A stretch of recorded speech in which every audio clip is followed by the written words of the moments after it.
Hey there, just a quick heads up before we get into today's episode. We had some unexpected tech issues while recording this episode live at the Museum of Boulder. The show was so impactful for all of us who were there in person that we knew we had to do whatever we could to make it widely available. So we've been able to use our backup audio for this production, but the sound quality might be a little different than usual. If you've not joined us yet for a live show, the last one is on April 17th, 2025. So check out our Instagram at The Humanized Podcast or our website, www.thehumanizedpodcast.com for details and tickets. Thank you for your patience and for sticking with us. Now, on to the show. I say it all the time. I am my ancestors' wildest dream.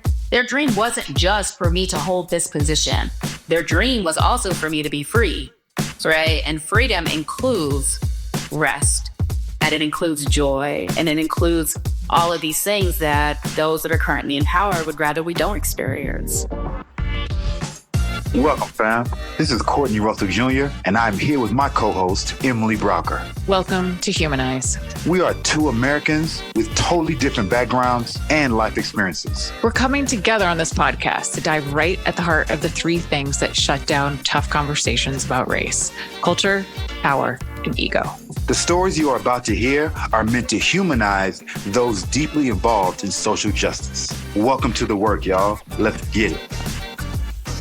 We are coming live from Museum of Boulder, and this is our third of a four-part series. And the context of the series, how it was created. So sometime in 2023, Courtney and I saw things starting to change and emerge in Boulder a little bit. We saw there was the Museum of Boulder's Saving Black History exhibit, which is amazing downstairs. Hopefully everyone's seen it. There was national news on Boulder because Coach Deion Sanders is here, Edgar is here. I'm betting CU's football team. The CU Center for African American Studies was going to the second year. There's the success of This Is Not Where We Are, and all of these exciting things where they felt like something was evolving and percolating in Black Baltimore Boulder.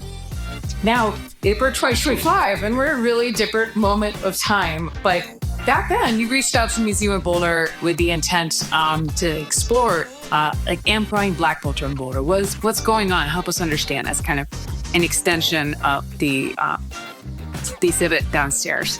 So as part of that, I was honored to be sharing some space with Dr. Amy Thickmans, and you need to be on our podcast. So she is the founder and CEO of Aligned Purpose Coaching and Consulting. And with that, she helps organizations beyond performative progress and towards, I believe, a goal into real sustainable change. Dr. Amy moves through the world with a simple but powerful truth. Equity, wellness, and rest aren't extras. They're essential. She also does a lot of work in yoga and meditation. And her work really isn't just about systems. It's about people. And she creates spaces for healing and restoration, especially for Black women and those doing this work. So today, the title of the podcast is The Cost of Performative Progress. And so what I'd love to kind of kick off is, I guess, a dual pronged question here. What is progress? And could you tell us a bit about your journey and your story and how you came to be really working in what goes at this gap to true real impact of all that? Thank you all for being here. I am so excited to see familiar faces, new faces. One thing that I want to just say really quick is people assume that if you do this, that it's just easy, right? And that there's no anxiety and that some people are just good at these conversations and some people are. I'm going to say that's not true because I got just as much anxiety as any of you would having being in this seat. But what I know is how important these conversations are and that we have to have these conversations and that without them, we can't move the work forward. And so if I'm going to lean in, my ask of everybody here is that you also lean in so that you're not just here to listen and hear something, but you're also here because you want to be a part of change. And so what is it that you're taking from this conversation and able to use? And to connect that to the question around what is performative progress, I'm going to talk about it through my own lens and how it impacted me personally. So somebody who has done diversity, equity, inclusion, should I be saying that right now? Should I like grease? This is yours. Okay. I was wondering, I'm like, what's the filter today? What filter I got the most? Filter out there. Bullshit. All right. So diversity, equity, inclusion work, been doing that for a long time, social justice work. And even before I had that language, that terminology, I'm always somebody who has done the work. So it's always centered our humanity in everything that I do, whether I was an educator, whether I was a leader, while I'm teaching yoga, everything that I do, I want to see people. I want to see you. And so for me, performative progress, the cost of it was, let me back up and say, I wasn't seen in my humanity. I came to a realization that I wasn't going to be seen in my community. And that was something that was really, really hard because I worked so hard. I continue to work so hard to create these spaces of belonging. But then it was like, where do I belong? Right?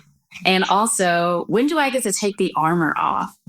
Having to show up all the time and having this armor on all the time, it's exhausting. And then also the speaking up, right? So I am not what people, I think, assume when they hire me, or bring me in to have a talk. So we'll see how you all feel about me at the end of this. Move it a little closer. Okay. What I mean by that is hiring me or wanting me to be a part of something for performative reasons, right? Wanting me to be a token. Like, here, we have a Black woman working for us. We're doing DEI work.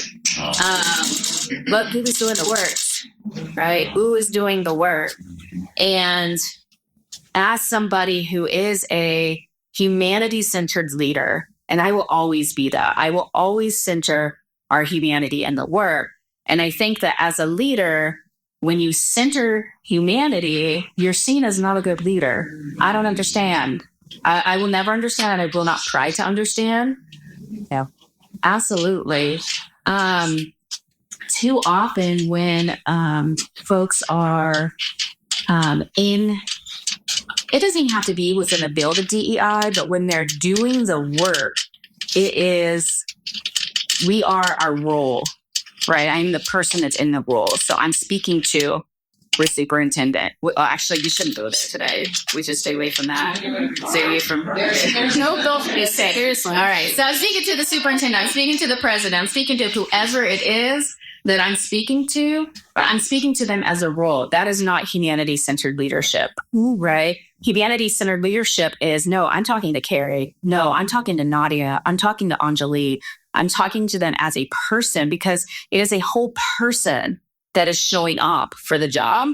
And that's where, especially in this work, if you do not see the people that are doing this work in their full humanity, then there's always going to be a cost. And for me personally, it was my health.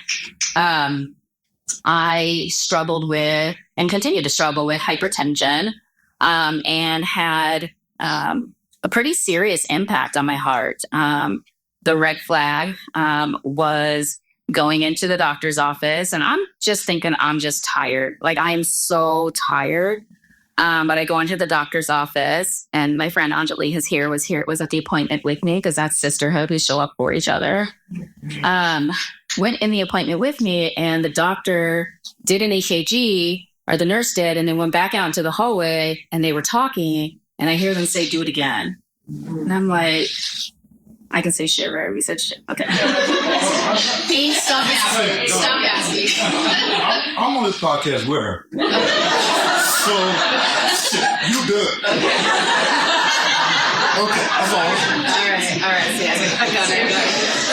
I can say anything, use any language. Okay. I was like, this is crazy. Like, why do they need to do it again? And I tried to ask the nurse. She didn't want to be the one to tell me, but they do it again. And they come back in and they told me that it was an abnormal EKG. And they told me that there were multiple things they said that day. They suspected that I'd had a silent heart attack at some point that I didn't even know about. They were very concerned about the impact on my heart. And they asked me hard questions because, they said, are you going to let this job kill you? Like, that was actually a question that came out of their mouth. And what's crazy is that it took that question for me to even consider prioritizing myself. And so one thing about me is that I'm a very, very reflective person. And I have some ownership in this too. I'm not passing blame. I'm not saying that this is any one person's fault. Definitely our systems.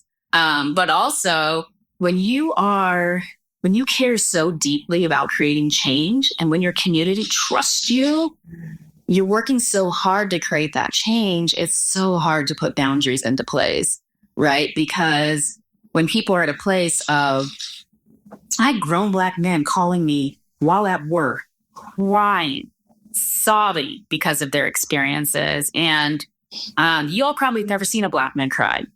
Majority of you probably have not, because it takes a lot, especially in a public place. Because that expectation has always been that you have to show up in a certain way. And those are the things that I was experiencing on the daily, right? So I would get texts and phone calls and emails just coming from all these different directions. And how do you say, I can't help you right now? It's no, I wish somebody else would sit down with you so that I could rest. Wish somebody else would sit down with you and hold this space for you. But right now, nobody's stepping into that. And so I have to. So I absolutely own part of what got me to the point I'm in now, because my boundaries now are firm. I know how to say no. But when you talk about performative progress and bring it back to that, it is this, in 2020, we love Amy, right? We want to hear Amy's voice. But then it's not trendy anymore. And we don't care so much about the work anymore. And we don't really need you to sit at the table anymore, right? You're just here. And that's hard because I feel like what it felt like is I was angry at myself for letting my guard down, for trying to be human. So in 2020, after everything happened and people started showing up in the ways that they did, I was like, wow, like maybe we can do it this time. Like I'm all in. And some of you, I know for a fact that some of you were at the protest in 2020 in Boulder, the really big one. And I was one of the speakers at that protest. And one of the things that I was quoted in the Daily Camera. I wasn't quoted up 4 times again. Shout out to Daily Camera. But quoted often, and what I said was, it's great that you're here now, but where are you going to be in 2 years? Where are you going to be in 3 years? And when I was sitting in that hospital room, that same question was going through my head. Where are y'all? Like, where is everybody? And so the journey that I went on was ultimately having to choose, being forced to choose, but gratefully so, to choose myself, to choose my family, to choose my health, and not give up the work. But I needed to figure out a more sustainable way, right? So I say all the time, like, I have a whole ass doctorate so that I could do this work. That doctor cost a lot of money. That doctor needs to earn me some money, right? But I also care a lot about this work and want to be able to do this work. It's my life's purpose. It's not something that I can just turn off, sit down, get another job somewhere. And so I found Urban Sanctuary. And there's members of my Urban Sanctuary family here today. Urban Sanctuary is the only Black woman-owned yoga studio in Colorado. It's in Bikeoin, it's in Denver. And before that, I didn't know yoga was for me, right? Everything that I see, their bodies don't look like me, right? Nobody, it just didn't seem like it was a space for me until I went to a BIPOC only class at Urban and had a Black teacher and looked around in the space and was like, wow, like, this is amazing. And I remember being told to tune into my breath. and her saying, maybe this is the first time that you checked in with yourself today. And I was like, I think this is the first time in like 5 years. Right. And so really, really leaned into wellness so that I bring it back to my social justice and equity work. So now the two things are merged. So wellness is very much a part of my social justice and equity work. And when we talk about DEI and the ways that, it was wrong, we decided to go down that route. Part of it is this work should always center our humanities, our healing, and our wellness. All right. If we are doing those things, then the work is about you and not the people that you're trying to do the work for. But All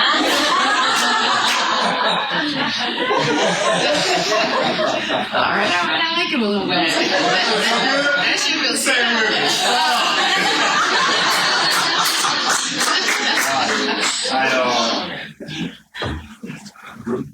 so much.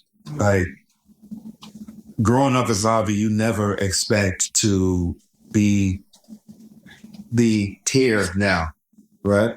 And so whether we want to admit it or not, we've always been in these times. And it's unfortunate that George Floyd in 2020 didn't run us, but they had to show up in the way it did, and the world had come to a complete stop for COVID, because it made it seem as though it was highlighted and there was some new shit that was going on, when that had always been happening in celebrity. And so we made George Floyd a civil rights activist. My man just lived his life. Right? And a lot of times leaders aren't like asked, or they don't want to do it. But I think when you're led to do true leadership, it does come at a cost, because everybody preaches balance and making sure that you can breathe a little bit. But when you're going through that trauma and that shit hitting the fan, there's no balance. The balance is, I have to live to see tomorrow. Now, we could talk about that balance shit later on when I've leveled off, but now what am I going to do? And so to see someone using yoga, which in my community, some white people shit. Yep. Hiking, white people shit. Skiing, again, right? So all of these things, but now the work that I'm doing, I'm finding out that outdoors was indigenous. Outdoors was people of color, defining safety. But then when you lynch someone in the woods, you start to change that connotation and you muddy the waters from safety. Like, I went hiking up at the school that I work with, and I'm in the woods scared as hell. And I walked through some crazy projects back home. And I feel cool, but I'm up here in the mountain, I'm like, well, what the fuck happened? Listen. And so I know the work that I have to do, but I also know that as an activist, as a leader, I am here as a warrior. I need to be as audacious as Trump, because on the other end of that, like, whether you like policy or not, and I do not, and what I do appreciate is he didn't lie to us about his intent. He did not lie. And so for what has to be done, I think we have to be the anti of whatever he has. And that's what I've dedicated my life to, make sure that whatever it takes, who I have to make dislike me for the greater good of the people, I have to do that up until then, because there's no other way for me. Like, when I was out there and I was a stereotypical Black man, like, my family knew that. Growing up immigrants, I'm tired of being broke. And now the same intensity has to be towards freedom. And so when I see people like you who are like, no, fuck this, I am going to do a yoga studio. I'm going to center wellness, because that is a part of resistance of the fight. It's different from my fight, but it's so needed that an alliance has to be made so that we can move. So when I'm traveling in the woods all night, I can do yoga with you on the side of a mountain, and we can keep pushing when the sun comes up. You know what I mean? Like, that's dope as hell to me. And I appreciate the work you're doing, because we're talking about DEI and the performative nature of all that. And when you perform, individuals who are depending on white supremacy's perpetuation are making sure that all you do is perform. You can't implement. Please don't implement shit. Just feel good. Please feel good. Because if you dare to implement, you're fucking with my safety. And unless you really understand history, you may see and get a light of what my family and this and that. I think that's the fear of white people, that if we are truly educated, understand, we may come back and kill white people. And I tell all the time, but we got time for that shit. Like that happened. Slavery happened. But see, there are blessings in all of that. The most creative people in our culture and our world were birthed through the most horrible times. Like, we created a country. I taught Russian. 100%. I am that person for a Black and brown individual, because at the end of the day, we are the individuals that push culture, period. And so the work that you do, please understand, like, you had to die almost for you to live and for us to live. So I appreciate everything you do. And I know that I'm only alive today to see people like you to become inspired and to use the inspiration to continue to move forward in this fight, because it does get dark at time. I do want to pick up an easy way to make money sometime when I'm broke. And then after I get off that, the next day, I get the money I need. So I'm like, all right, cool. Thank you. And so I thank you again for everything you do. All right, we get in our feelings now. I appreciate that so much. I think something that's really special about Urban Sanctuary is that it's both. So it is yoga and social justice work. And so my girl Demita over there in the audience holds racial justice conversations every month so that we can continue to engage in these conversations as a community. It's a nonprofit, specifically with the mission of having a wellness space that is decolonized, specifically for BIPOC bodies to be able to come, Black, Indigenous people of color, be able to come and to heal. And so I get to continue to do the work, not just through my business, but also then the work of the studio. But I get to do it in a way that centers our humanity, in that had a family emergency this past week that I won't get into, but I was broken, is what I'll say. I just was, but I'm the strong one. So I just held it all together, pushed through. And then I was like, oh, I'm doing that thing again where I'm like ignoring myself and my own needs. But now I have these tools. And so I reached out to my sisters, because sisterhood is so incredibly important. And I reached out to them and I said, I'm going to go to this yoga class tonight at the studio. You all want to roll? They did. They showed up. And there's something special about being on a yoga mat. Like, I just fell apart. And listen, you see how I'm dressed? Like, I am not falling apart in public. That is not who I am. But I've learned how important that is, right? That release that happened that night, and to be held in community as I was able to release all that it was that I was carrying, is, further evidence of why places like Urban Sanctuary are so critical for those of us that are doing the work. It's critical for everybody, but when we're doing the work, we need those spaces.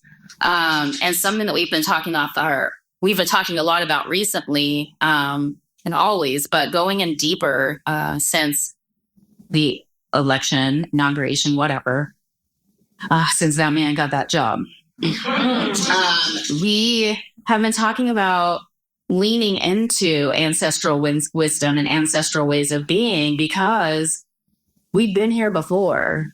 It's been hard in this country, but it's always been hard, right? That this whole slogan, I don't even like to say it, but this whole like "Make America Great Again," that's listen, the people that are saying it aren't lying. They're seeing it through their lens, a single lens. So through their lens, there was a time that was America was great. Through my lens, through the lens of my ancestors, that's not the case. That's part of what equity and social justice work is widening your lens. They have not yet widened their lens. They are only seeing the lens. They're very, very narrow view of the world. And I lost my train of thought. I knew that was going to happen at least once. Someone's supposed to save me, right? The podcast is saving me. Dang. Saving me, man. angle of the lens. I went down a different road, forgot it. Should I ask you a question? Yes, please. Actually, on my online since we initially spoke, you couldn't have this podcast. Really sorry. Just kind of breaking down what you were saying about how, I guess, you need the potential of DEI to integrate and central wellness and feeling that, and the way that you phrased it, like a lot of DEI is broken on changing ally. And oh shit, that is a lot of my work because I speak desk to white people when I work with their patients. Mm-hmm. And I was wondering if you could flesh out that vision, because that used to be there too. Dribble a lot. Right, wrote this, then happened. You know what I mean? Yeah, could be any organization. That's fine. Yeah. So everywhere, including, let's bring the name of the podcast in here a little bit, this liberal bubble. Harm is happening. It's happening daily, right? I spent some time this summer. I was a fellow for African American Policy Forum under Kimberly Crenshaw, using some more words we're not allowed to use anymore, anyways, but did a lot of work with critical race theory, intersectionality, and did I just lose my train of thought again? I'm going to stop looking at my friends. Ask me the question. Just be you.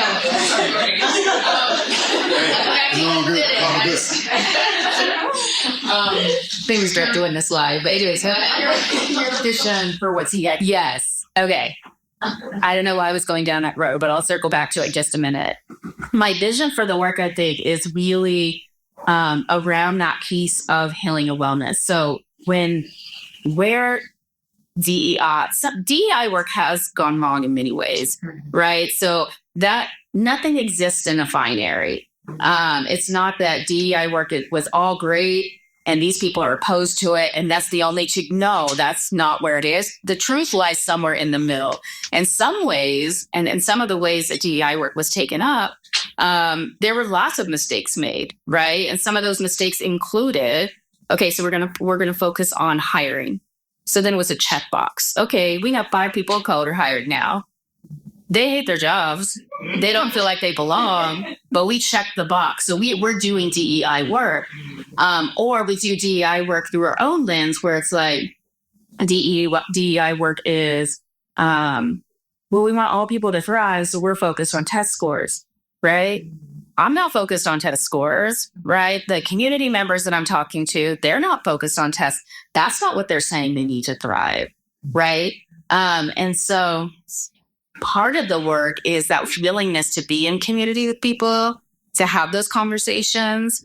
I think DEI work too often is approached as one size fits all model, right? So, hey, we need to do this work. Can you come in and do a training?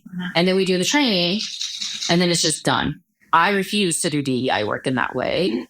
When I approach the work, I'm oftentimes I need to speak to stakeholders first, right? I need to understand what is it that we're trying to create change? How are we trying to create change? Because every system, every individual, everybody's different. And so it's getting an understanding of what is the real lived experience within the system, within the organization. So that's the first piece of that. If we don't have those stories, that we can't focus on the health and wellness or the healing of those folks. And then when we're thinking about the people in the system that are experiencing the harm, it's like we want to do these trainings over here so people stop experiencing harm, but they already experienced harm, right? They're actively experiencing harm, because nobody goes to a DEI training and then magic the next day they are the perfect colleague for everybody, right? That doesn't happen. It's not real to look at it through that lens, but I think too often that's the way these trainings are approached. So the way that we should be approaching it is, what is it that this group that we're trying to create change for, what is it that they want to change? What is their experience, right? We're doing the work without even knowing what the experience is. And then we hear their experience. What are we doing with it? Yeah, that's the performative piece, is bringing in the voice of community members as another checkbox. Like, hey, we listened to some people and here's what they said. but then they give us some recommendations or something and we do absolutely nothing with it. That's one everybody in whole part, but you're absolutely hearing the stories. And what happened then? Really, no more. Yeah, because I mean, the thing is it's an honor to carry somebody's story. It is an honor to be trusted to carry somebody's story. And when every space that I went into and I was sitting at a table, Maya Angelou said I'd never enter a room alone.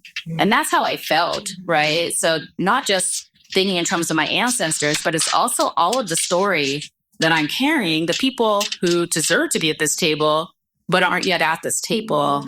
It's an honor, and it's also incredibly heavy weight to carry, an incredibly heavy weight to carry. So you're carrying those stories into those spaces and wanting change to happen. And then you also have I don't want to even say expectation, but the hope from the community, right? Because you get this hope of like, oh, there's my boss, right? And I know that person cares deeply about me, cares deeply about the work, cares deeply about the community. Their changes can happen. And so that weight, I'm also carrying that weight with me into every space. Then that weight never goes away. And that's why I can't set the work down, because I still have those stories. I still carry them. And I still know how important it is to create people. If I didn't carry the stories, I wouldn't be here with y'all tonight, right? Like, this isn't a job. I get paid for this. Am I? Just say that to Mike.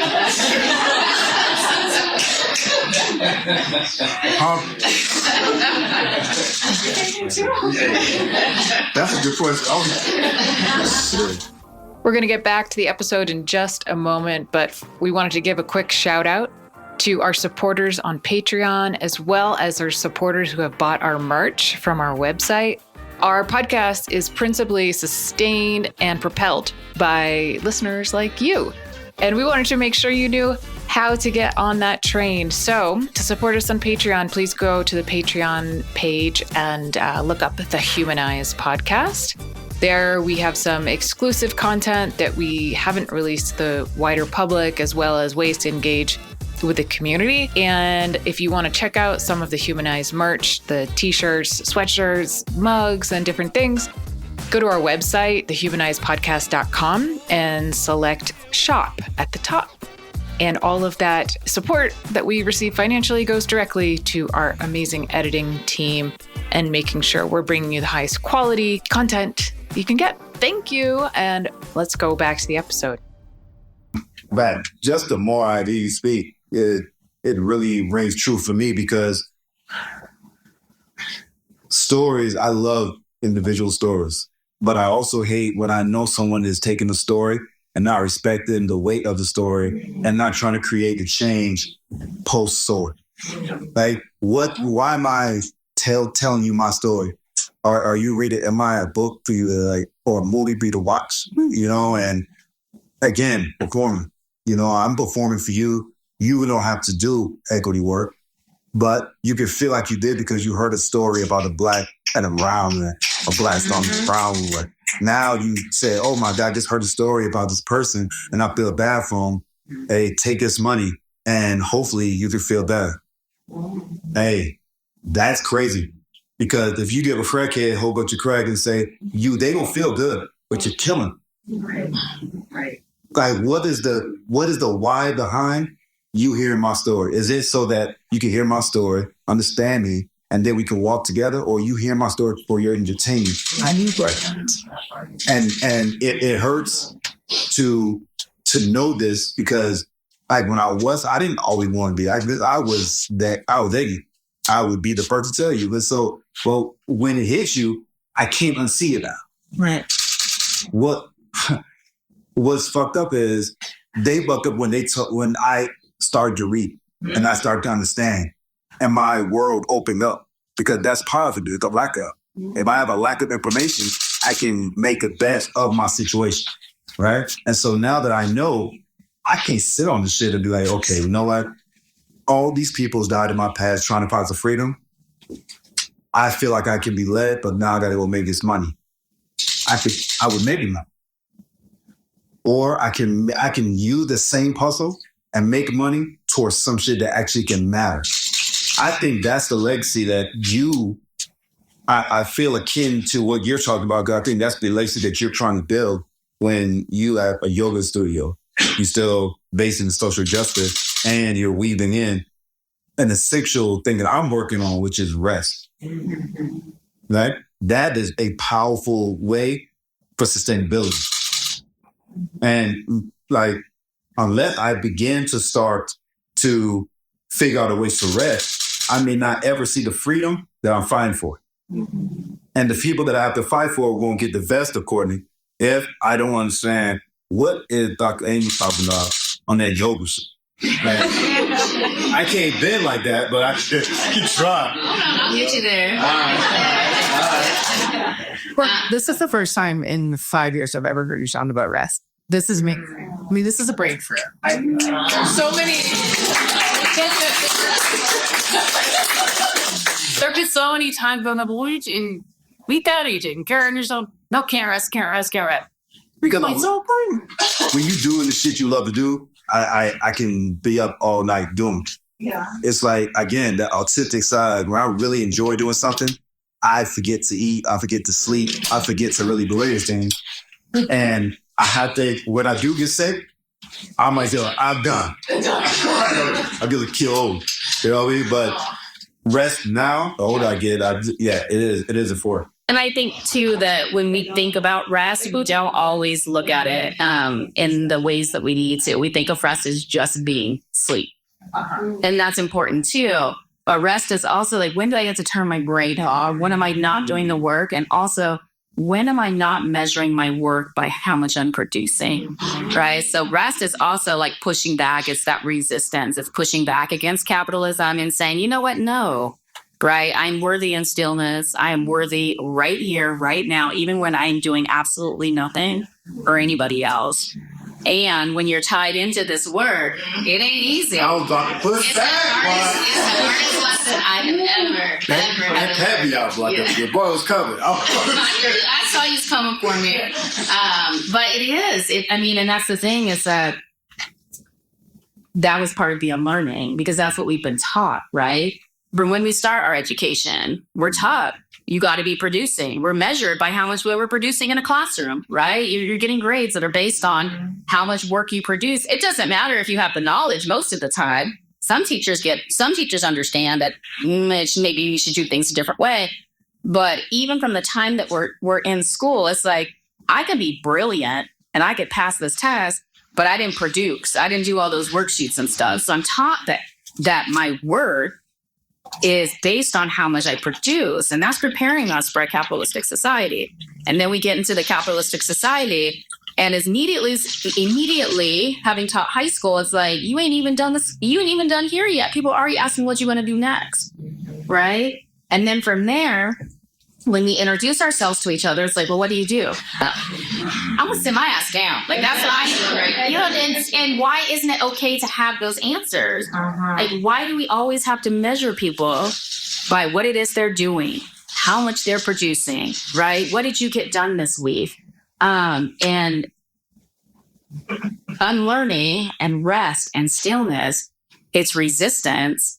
But it's so hard to learn that being a form of resistance. And so one of the classes that I teach at Urban Sanctuary is called Rest and Resist. And it's a restorative practice. And it is through that braining. So leading folks through a guided meditation that really centers our own wellness as more important than that job. Now I get it. We live in this capitalistic society. So I got to resist the capitalistic society that I have to live in. Right. So everything is always so nuanced and so complicated. But we have to live somewhere in between. Right. Like, yes, I have to earn money because I have to be able to survive. But how can I also prioritize my own health and wellness? And how can we get to a point we stop sacrificing ourselves for these jobs? Well, I'm just wondering if people in the audience have any questions or thoughts or. Hi. So number of us in here are really deeply embedded in the community here. And so we're seeing a lot of conversation about land back games and what that looks like. Jason and our filmmakers who showed that these fabrication handles and film, all the conversation that comes up when they post on the North Unit and then on the White Coast in the audience. And the White Coast has these three ideas, like, considering let's try embassy. They had some could tax on house sales. So some money goes to supporting the youth in college, right? All these things are super, super important. The thing we're never hearing is personal accountability.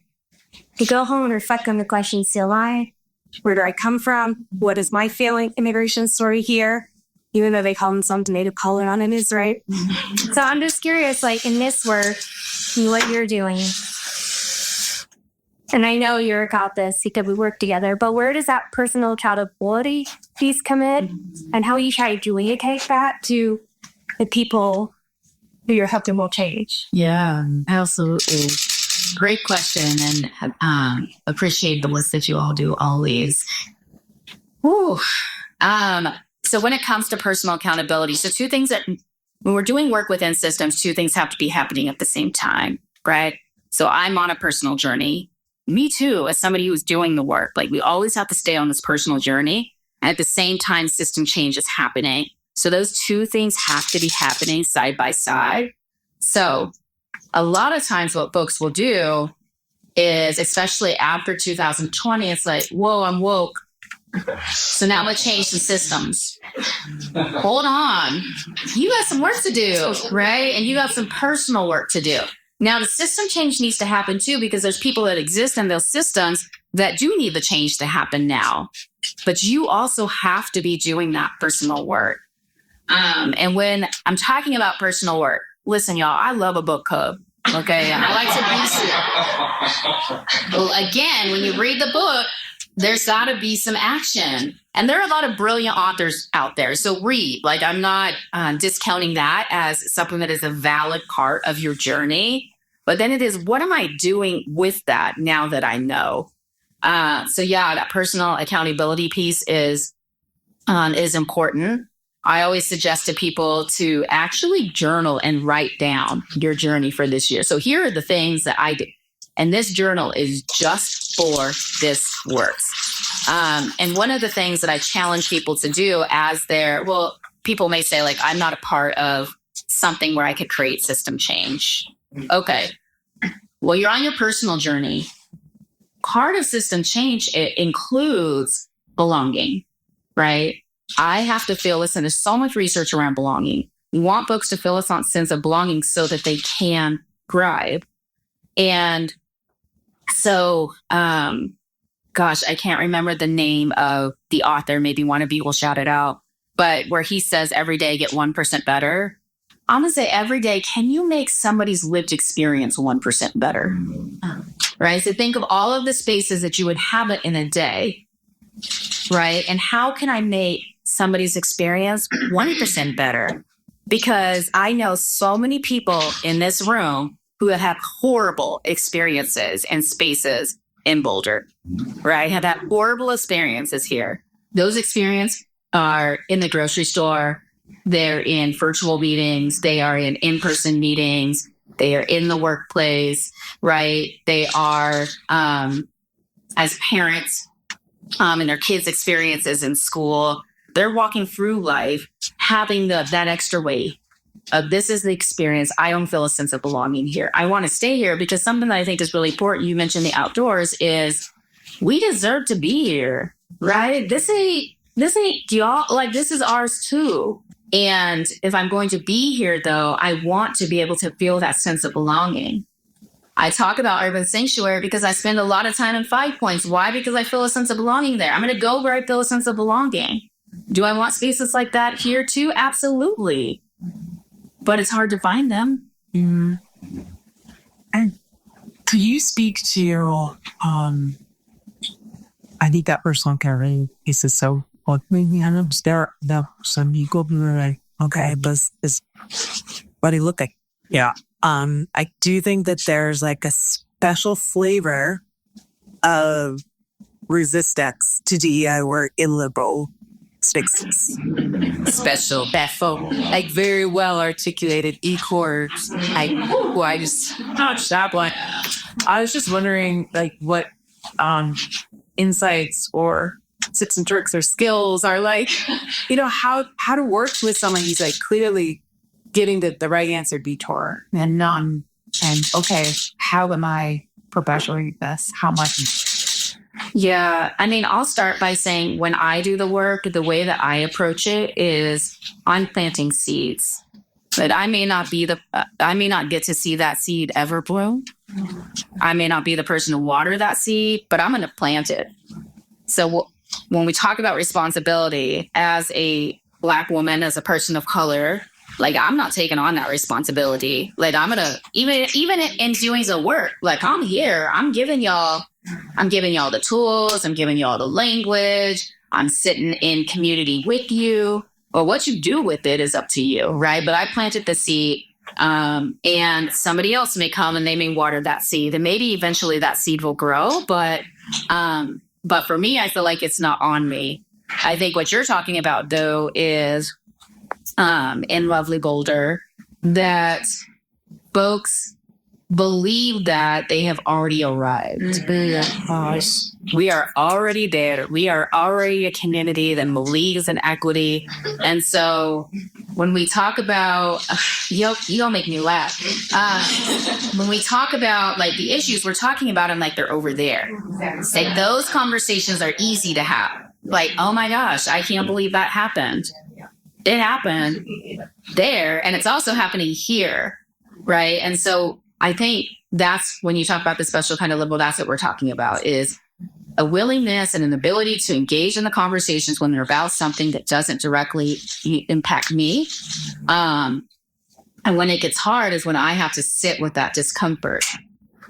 And so part of the advice is lean into the discomfort, right? Because I feel it all the time. I'm uncomfortable. Why should you be comfortable? Right? So be willing to sit in that discomfort and really sit with it. Pause the tears. If you want to cry, go cry somewhere else, right? We're not going to make the show about it. It's not about you. Really be willing to sit with it. Coming back to my yoga practice, I said there's growth in stillness. And there's growth in silence when it's for that reason. Like, I just heard that. I might have contributed to somebody else not feeling a sense of belonging. I may have contributed to an inequity. And I need to sit with that. So I'm not going to respond. I'm not going to defend myself. I'm going to take that, like, thank you for letting me know. I'm going to take some time and really sit with this and then sit with it. Right. And then it's figuring out, yes, we want to repair the harm, but how the repair happens is up to the person that experienced the harm. It's not up to you. It's like, oh, I came to you. I gave you an apology. That ain't what I asked for. Maybe what I needed was space. Like, did you even ask me? And so that's the other piece of it too, is am I willing to accept what it is the other person is asking of me? Right. And then the willingness to sit with that and be able to move on. But too often we want to be in these conversations long enough so that we can feel better. Right. Like, I want to feel better about this conversation. That's the only reason that I'm engaging in it, is like, you're okay. And then I would say then to people that are living in historically marginalized bodies, that it ain't your job to make them feel better. It ain't your job to make anybody feel better, right? Stop gaslighting yourself. And I'm talking to myself too, right? Because somebody will say something, I experience a microaggression, and then there's the apology. Sometimes you just want them to shut up. Like, I should have said that in a different way, but sometimes you're just like, this conversation cannot go on for 15 minutes. You said what you said, right? Now stand in it. And I don't want to sit here in this conversation with you until you feel better, because actually what you're doing right now is you're embarrassing me and you're making me feel worse. And that ain't something I'm willing to do. Right. And so I would say to those of us in the room who have experienced harm is we really have to work to stop gaslighting yourself. Like, no, it's not okay, but I am not willing. I'm not going to engage in this conversation right now. Right. And then I decide, maybe I do want to revisit the conversation, but I decide. And I decide when, I decide where, I decide how, I get to make all of the decisions around it because I am the one that experienced the harm.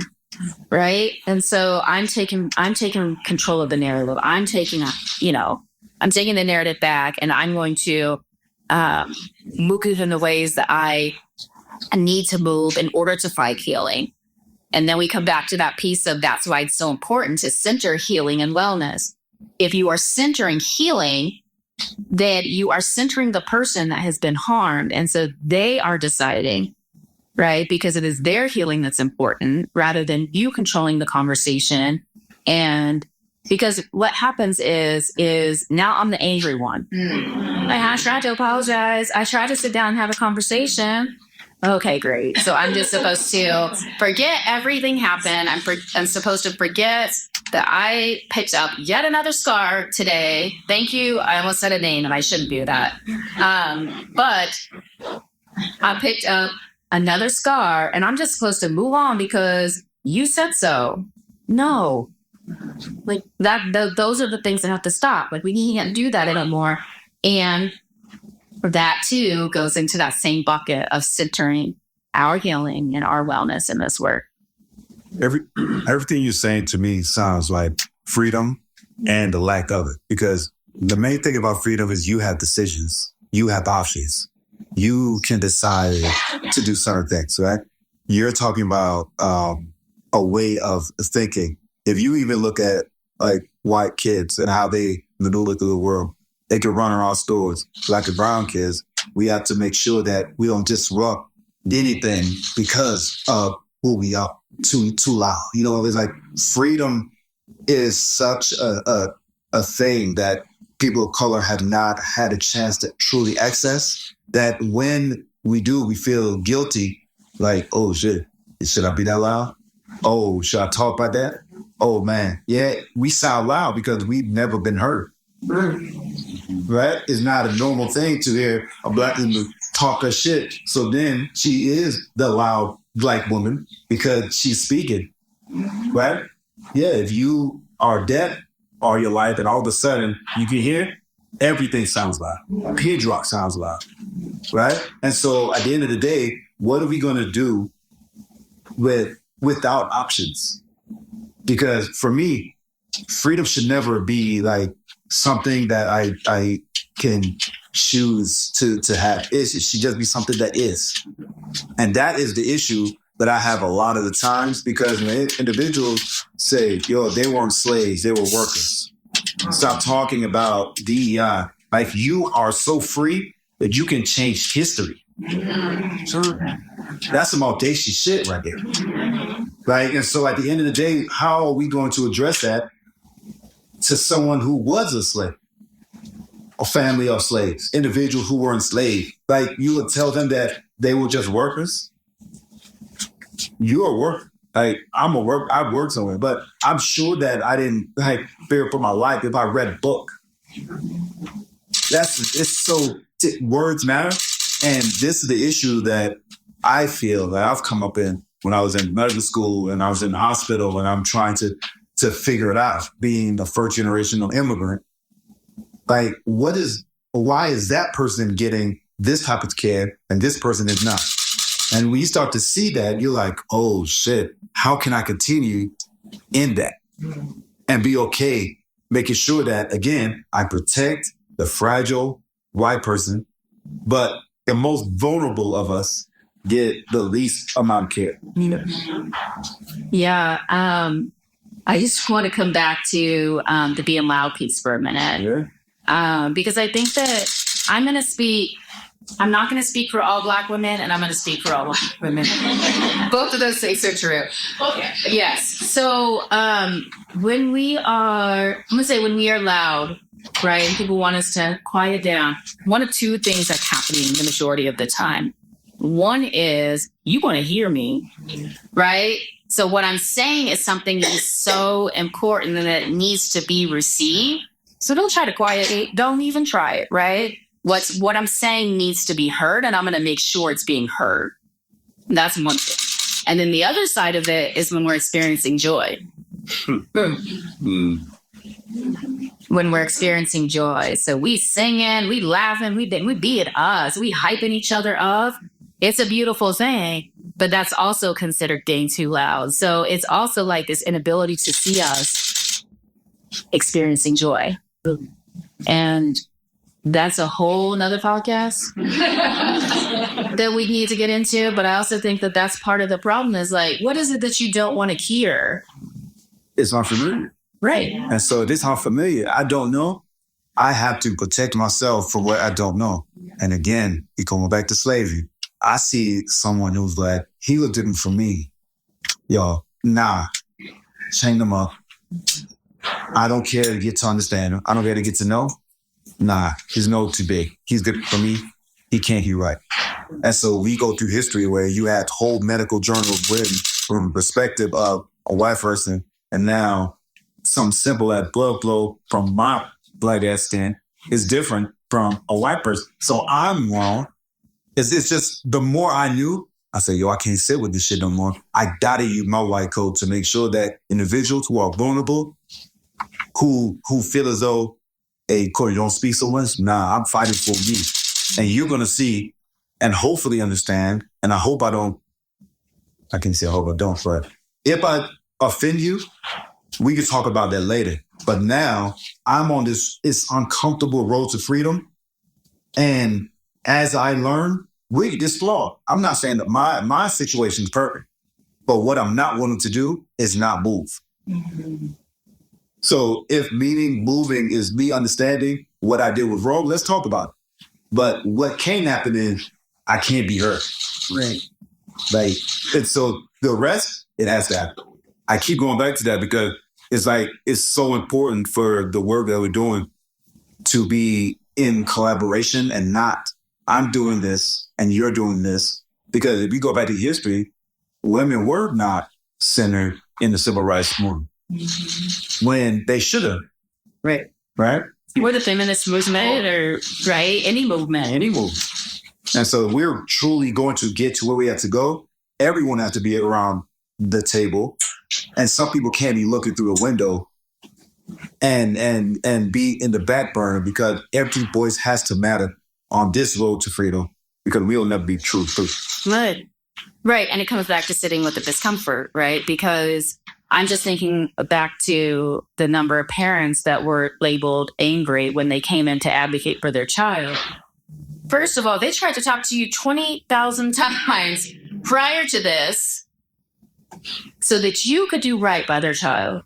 So now I am angry and I believe in sacred rage. Like I am pissed the fuck off and I can be, right? I deserve to be because what happened, it wasn't, I'm not mad just to be mad for mad's sake. I'm mad because of this experience I had and you contributed to that experience. And so it comes back to that discomfort. Are you willing to sit with this? Like, man, I really am not doing right by this child. And so I'm going to sit with that. I need to hear everything you have to say, and I'm going to listen to it in whatever tone you want to tell it.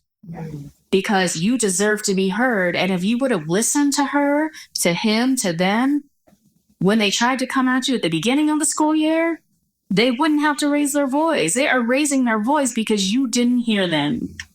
And they are trying to be heard. And that should be, instead of that being a resistance of, no, you can't come into the school no more. Right? It shouldn't be a form of resistance there from the other party. It should be, wow, there's a lot going on here. And I need to sit and listen and learn and figure out what it is that is needed so that this child, that this family has a different experience. I think that's the part that we're unwilling to do. Too often, it's jumping to the defense. Well, I didn't mean that. That's not what I said. I treat them just like everybody else. No. I wouldn't be here if everything was fine, right? We wouldn't be here if that is what was happening. And so if somebody's telling you their lived experience, hear it. And coming back to what I was saying earlier, understand the honor of hearing it and the responsibility that comes with it. If somebody has shared their experience with you, because they are trusting you to do something with it. So do something with it. And if their lived experience is different than yours, and if it's different, you're going to be uncomfortable. So you prepared. But I think it's one piece that people don't. Okay, I'm going to go in and out of sunburn, and I'm going to blip. Right. Mm-hmm. Like, yeah. Yeah, I think that one thing that I talk about often in this work is there's as many experiences as there are people in the ground. So you all are experiencing this podcast in different ways, right? All of you there are certain pieces of the podcast that you're going to remember, some things you won't remember. Some of you are going to remember that I was wearing a hat. Some are you going to remember that my hat and my sweatshirt match my sneakers. But there's different pieces of the podcast that you are going to remember because your experience is different and it's based on your own lived experiences, right? You have your lived experiences. You have your education background. All of these things are upbringing, the things that we take in via media or, whether we're reading or listening to podcasts or scrolling through social media, there's lots of things that have informed the lens in which we see the world. And so everybody's experience is different. So I don't know, right, how Demita is experiencing this podcast right now, unless I ask her. Right. And so somebody is sharing with you their lived experience. Stop acting like you already know what their lived experience is because you don't. Mic drop. Is there another question or comment or? Amy, I just want to say I really appreciate the work that you do, that you have them they continue to do. And I want to give you your flowers, literally.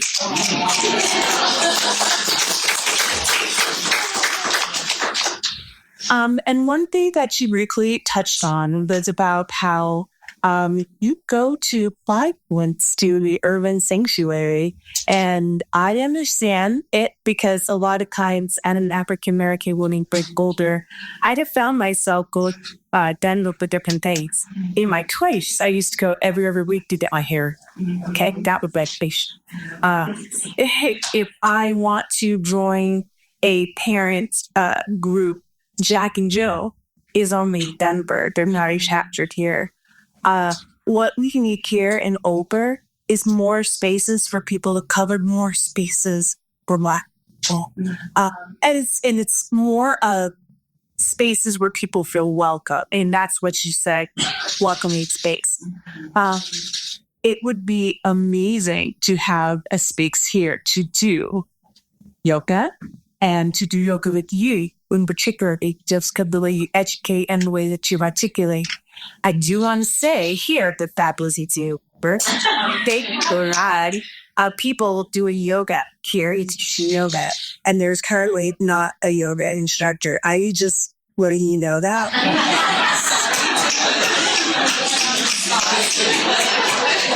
I'm about actions. So. Hey, you done a job. Katrina, you know that I respect you so much. Katrina and I have done a lot of work together in the community. It's been a while since we've seen each other with everything that I went through. And one of the things I did mention that was really hard, getting a little bit emotional here, is that in order to heal, I had to distance myself from the system. And so I was radio silent for a long time. Because I was truly focused on my healing. But I know that people that walk this walk with me knew, and that we'd be able to pick back up because I was never walking away from the work. I was just prioritizing my own healing. And yes, let's do some yoga in Boulder. I am so for it and agree that those spaces need to be created here. We've already been in conversations. One thing that's beautiful about Urban Sanctuary is that recognizing, one, there's barriers to access, and also that there are so many people who do not yet know that these healing modalities are for them too. And so we spend a lot of time in community. So we spend a lot of time partnering with different organizations. We've been on college campuses. We just trying to spread the message that we need this. And when I say we need this, there's several things that happen. It is not just movement. And I ain't going to get into a lecture about yoga here, but there's so much more to yoga than the movement. Things that we center at Urban Sanctuary include community. Community is so incredibly important. So you're not just showing up and doing yoga. Some friends here, we drive together when we go to the studio, and we ain't getting out of there for at least a half hour after class is over, because it truly is a community where we see each other, because it is a space where we could show up and be authentic, and we can be seen in our full humanity. And that's something that we want to spread. And so we do that within the studio, but also going out into the community as often as possible. And I can work in autumn. There are 3 people from the studio here today. They made the trek from Denver. Shout out to Urban Sanctuary crew. But we've been working on being able to spread, because we all deserve access to these spaces. And also, I feel like there isn't a yoga studio in Boulder that I would go to that I know of. If there is one that I should know about, please tell me. But there is not a yoga studio in Boulder that I would go to, right? And whatever, Lululemon, whoever, but that ain't me. It ain't me. If that's your life, live your life. But that ain't my life, and that's not a space that I want to be in. And so until a space like that exists, I can say too much. Create it. James Baldwin, right? The space in which I will exist will not, the space in which I will belong will now, something like that, will not exist until I create it. And so I'm all about creating those spaces, all about creating those spaces. So thank you for planting that seed. We experienced Nidra Yoga last week at Dairy Center with the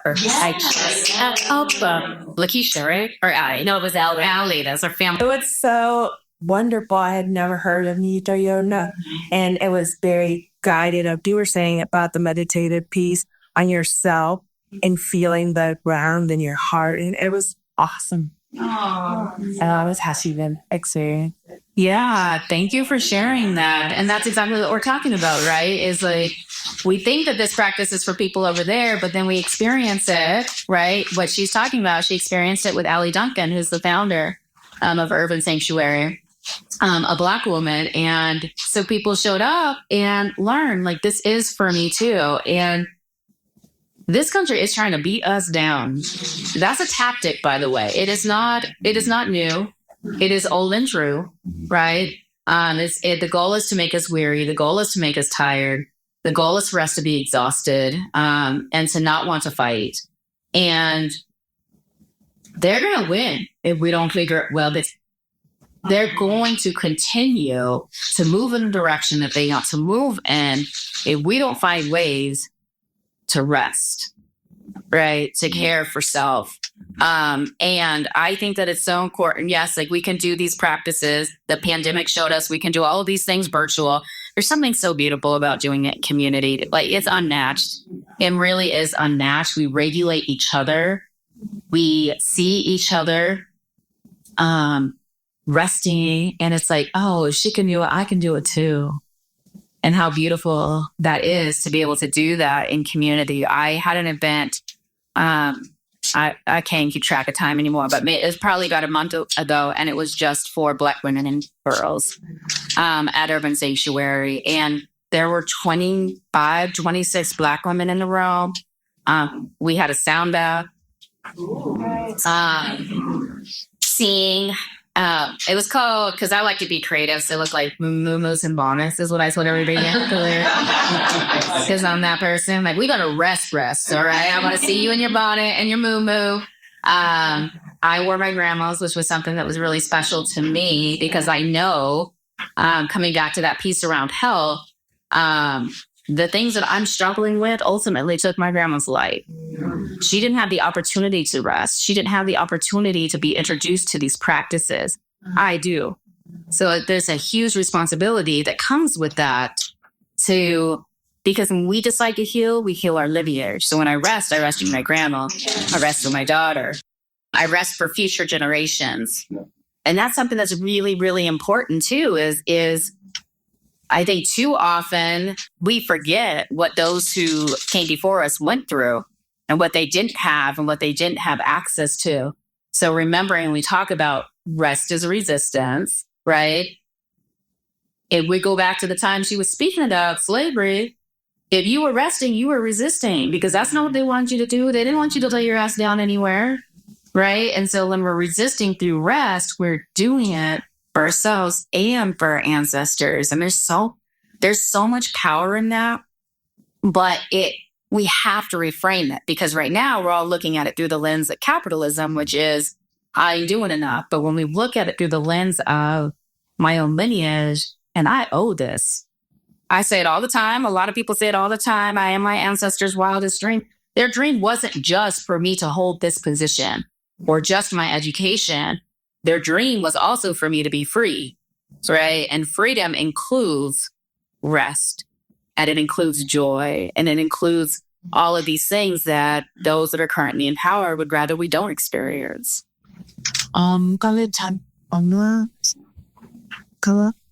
That's good. But Tom, so the next question, I'm going to say we're valid.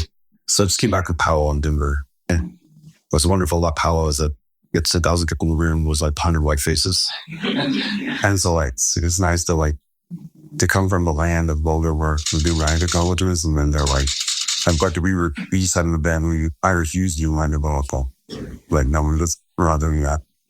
Social defiance here in the news we be right now because Donald Trump is just one more moron and a long lining of like racist moron in this country. And Andrew Jackson was and like I feel like going back to my ancestors, like I actually found all of you to be fine. Right? It's me, not Cal, not Andrew. Where is the Black community at right now? Where are you guys? Obviously, that was a shit question. Like, as they get to the next level, where is your mindset? Because like, what's going on today? So, it's just a rewind, like this is so, every time we move forward, we go back. All right, but where is that being? Where do you have? Yeah. So a couple things. I'll answer it from a personal lens, but I'll say I'm resting. That's where I'm at. My job. I did my job. Right. I knew that this was coming. We all knew that it was coming, and we did our part. And people voted in the ways that they voted anyway. And I'm tired of fixing. I'm tired of being the workhorse. I'm tired of being the mule. I'm tired. When I say I'm centering healing and wellness right now, I'm still doing the work. I'm very much doing the work, but I want my community to heal. That's what I want. That is my number one priority always. And so when I talk about things like making, how we can each contribute to making somebody's lived experience 1% better, I push myself to do more than that, right? When I hold space for you, I want you to feel so seen that you forget that experience that you have during the week, right? For me, like that is, it is the work. Healing is the work. And for the rest of the community, I don't know. There's obviously a lot of anger. I think that, and coming back to like our topic for this podcast today, an anger around the performative nature of things. Like me right now, I believe in a lot of the causes, all of the causes that we fighting for right now. But you ain't gonna find me at the protest right now. You ain't gonna find me at one. I'm done. Yeah. I did many. Yeah. But where did they get us? Where did they get us? They got us nowhere but tired. Yeah. Right? And so my organization, can I call it an organization if I'm a solo? Anyways, organization.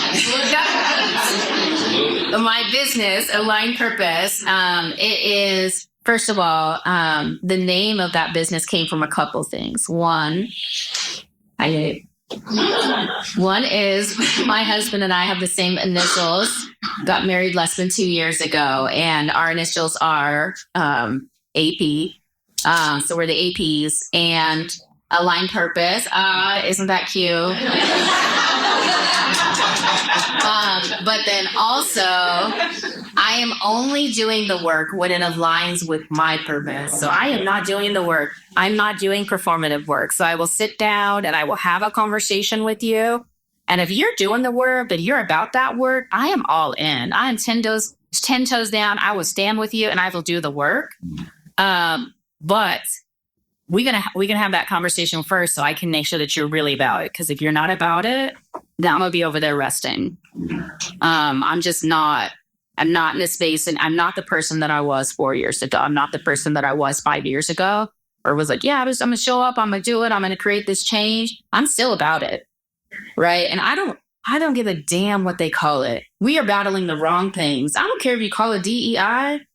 Right? What if we DEI, culture responsive, equity, social justice, equity, call it what you want. The work has always been here, right? All these movements in the country, you call it whatever you want. The work needs to continue. So part of the work for me is not getting hung up in the language that we're using, right? Because they don't even know what they're talking. Come on. We fight in so what part of DEI are you fighting? Diversity? Just say it then, because that means you're racist. So let's just say it. Please just tell me that what you're opposed to is diversity, right? And I'm also tired of, this isn't what you asked me, but I'm just jumping on that.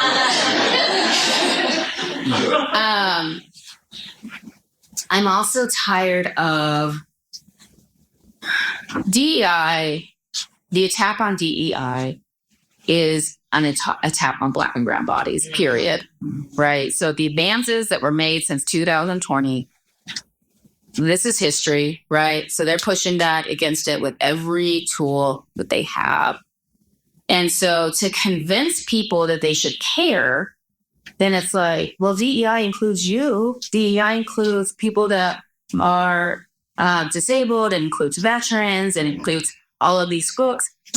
Yes, it does. But I need you to care even when it only impacts me. Yes.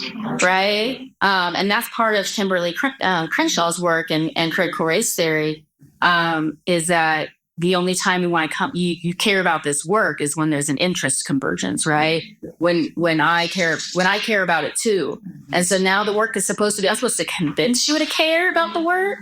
I'm not doing that. I'm not doing that. I want you to care because you should care, right? Because I can't even right now, right? I need a social media break again, because if I see one more video, we watching videos of people just being snatched up off the streets by people in plain clothes. We just watching this stuff happen, right? It's not okay. And meanwhile, we want to have conversations around whether or not we're going to say DEI. I don't give a shit what you call it. I want you to see what's happening in front of us. And I want us to stand together and say, it's not okay. And we need something different. For me, I'm still on the resting journey, right?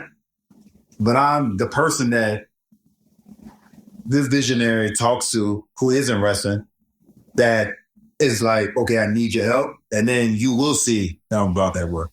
So then maybe you won't rep that much because we're going to be doing it together. So I'm never, but I think in the climate that we're living now, and it's weird to say, I'm glad it happened. I'm glad eyes were open. Because I think at times we get comfortable in complacency. I think we had to see that was a tree, and you spoke about it earlier. It was a trend to care about people that were marginalized, right? 2020 opened up eyes, some eyes to thanks to individuals, and they felt as though because they didn't have to go to work or TV was always showing certain things happening that was new. And they are really passionate about DEI work. And now they say, enough is enough. Let's go back to a day, because Make America Great Again is a brilliant slogan. Brilliant. Because, again, Trump told you we need to get back to the time where people knew their place. Right? And so when you said Make America Great Again, that again is so important to understand. It's not saying let's make America great. If that was it, that could be an argument to say, okay, maybe we're trying to go somewhere. But to make America great again is showing a reflective, like let's reflect on history of when it was great. And it was great during Jim Crow. It was great during Construction. It was great during all of those times where women, gay, transgender individuals, Black, brown, were less than. That's the reality of the world that we live in. So I'm happy and hopeful because now it gives my life purpose. Because when I was in the street, I was a purposeless man and I was doing things to occupy time because I didn't believe I was going to live past 21. Right? So now that I'm 45, I'm like, all right, cool. Now I got shit to do. Right? I got to make sure that if I died before I'm 50, these next 5 years, I'm a legend. I'm a social justice warrior. I have to make sure they know my name. If my son understands, like, my pops put in the work. If we were in the game, I was active. Like, I was doing that shit. And so Trump is just a great catalyst for me. Like, I love watching Fox News. I watch that shit like I'm on the NBA, like, oh, shit. I love it. It's like if I was a comedian, it gives me material. Like, I love walking into places, locks, Jordans, sweatpants, and white guys suited, and like, oh my God, yeah, so, yeah. And then I'm talking to him, and I'm giving shit back to him about why we should respect women. Why they should know that, what is their place? What does that even mean? And it's like, who are you? Oh, thank you for asking. Because you see what I look like, and you have assumptions. And so I think it just gives me, that's how I do. That's how I study. I love looking at game tape. I love understanding. Damn, you just said that? Oh shit. So you real? Oh, okay. So you really don't like these? Damn. I love that, and I love information. But I love understanding what you think so that I can refute. I'm very defensive in my thought. Like, listen, I need to know. And so this time for me is great because selfishly, it gives me something to do, and it gives my life purpose, and it gives me an avenue to express. I use like artistic mediumly. Everything I do in all my businesses is all about putting the culture first. Whether it's photography, this podcast, the clothing, everything, like, what is it going to do to make sure my people are seen? And my people being marginalized through this. Black, brown, gay, trans, like whoever is getting the less, that's who I need to be fighting for. And so, great question. I need to rest. But aside from that, like, both that, I'm loving it. I actually love this time because it's showing when you are trying to work for a legend, to be a legend, and you're doing legendary work, you have to have something you have to have a canvas. And this is my canvas. This is what I'm painting. Like, when you hear my name, you're like, oh shit, I knew him. And he said he's gonna do it, and he's doing it, and let's go. So I love the time, again. It'd be something to do. And there's resistance in that, right? Because you're supposed to be angry. You're supposed to be sad.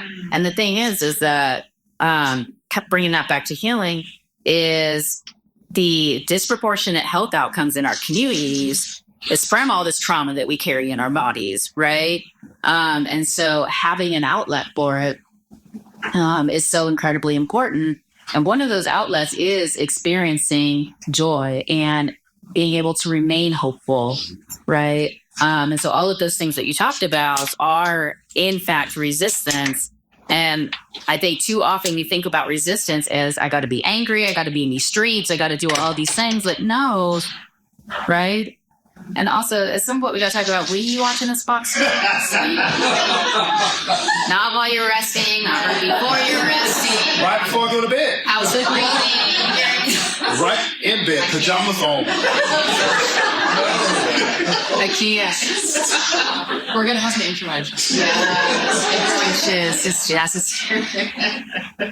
Oh, I have to keep her timed and edit my rules. And so just want to thank you so much for being here. I really appreciate you. Please.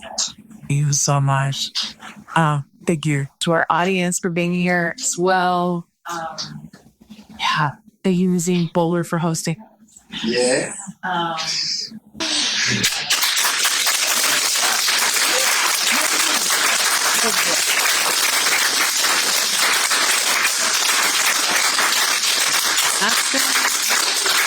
Yeah, I don't know that I have any final thoughts. I would just maybe circle back to what I said at the beginning, right? When you show up to hear somebody speak about their work, share their lived experience, share it so vulnerably. I shared a lot about what I experienced. Like, there's a responsibility that comes with that, right? And so what are you going to do about it? And spoke about some things, right? It's like, how am I diving into the work? How can I increase belonging within my locus of control? And so, if that's figuring out how I can make somebody's lived experience 1% better every day, that's part of the work, and it's a good start. But it's also, if you are not able to do the work, who is doing the work and how can you support them? Right. So maybe it's financial. I talked about African American Policy Forum. They have been on the front lines of this work. I talked about Urban Sanctuary being a nonprofit. We work our asses off so that we just gave away a free membership to somebody who couldn't afford it last month. Those things cost money, right? So Urban Sanctuary is a nonprofit. And not just, finances money is great all the time. But we got to go beyond that, right? It's like, how are you showing up for the people that are doing the work? And I asked that question to people who were in previous work environments for me. Where were you? I'm going to ask that question, and I want people to sit with it, and to reflect on that. And that's speaking more likely to listeners than it is to people that are in this room, but also asking yourself, for the people that are carrying this work, how are you showing up for them? Right. And there are a lot of people in this room that did a whole hell of a lot for me. Whether that was cooking meals and delivering them for no reason other than, I see you, I know you're doing a lot, and I want to support you. Others supported by the medical debt, others showed up and just sat with me and said, I see you, and I know the way that you're carrying me, right? So it's also, how are you showing up for the people that are doing the work, and asking yourself that more than once, right? Not just tonight, but if I can't myself engage in the work, how am I supporting the people that are? And asking yourself that on a regular basis. But thank you all for being here. It means so much. Thank you all for having me. It's beautiful to do it back here at the Museum of Boulder. One thing, and then I'm going to stop talking, I promise.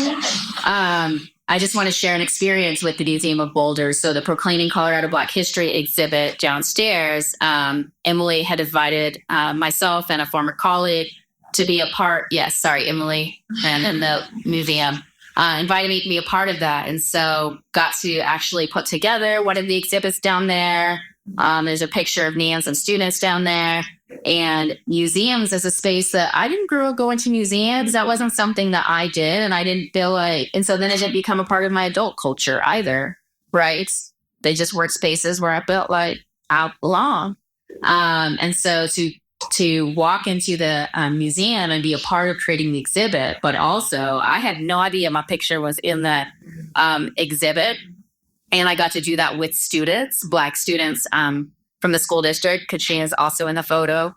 It meant so much, right? To be like, it took me this long to see that I deserve to be in this phase. And these Black students that I'm standing with, they get to learn this right now, right? And so I say all of that to say I'm really grateful to be back here at the Museum of Boulder, because they saw me in the work a long time ago. And that I wasn't seen by everyone in the work. So I appreciate that. Thank you. Thank you so much for seeing me.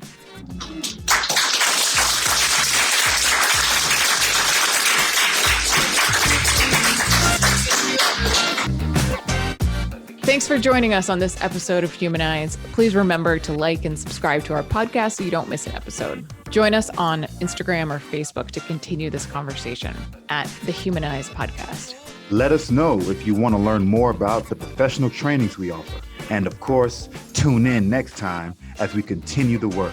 Thank you and much love.